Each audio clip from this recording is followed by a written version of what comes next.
Cet amendement, Madame Voynet, vous met face à vos contradictions. Et ne vous méprenez pas, nous allons voter favorablement pour cet amendement.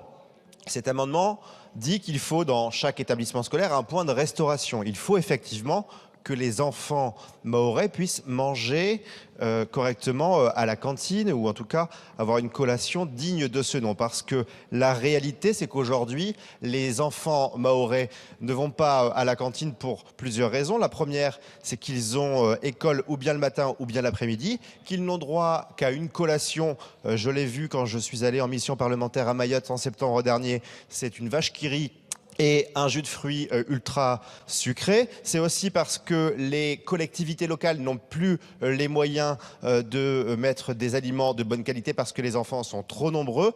Et c'est donc dû aussi en grande partie à la submersion migratoire. Et ce terme de submersion migratoire, il n'est même pas assez fort pour décrire ce qui se passe à Mayotte et les répercussions sur les écoles publiques. C'est ça la réalité. Et quand ma collègue Ancha Bamana, députée de Mayotte, disait que effectivement les enfants n'avaient école que le matin et l'après-midi, il faut aussi préciser que, et je l'ai vu d'ailleurs à Magicavo quand je suis allé visiter un groupe scolaire, voir qu'une classe, en réalité, accueille 4 classes, parce que vous avez une classe le matin, une classe l'après-midi, mais la même classe est dédoublée en même temps à l'instant T, avec des tableaux de chaque côté et des élèves de classe qui font cours dos à dos, à tel point, tellement la situation est dramatique et tellement la submersion migratoire pèse sur l'école publique. Vous avez aujourd'hui des classes qui, à 90% sont composés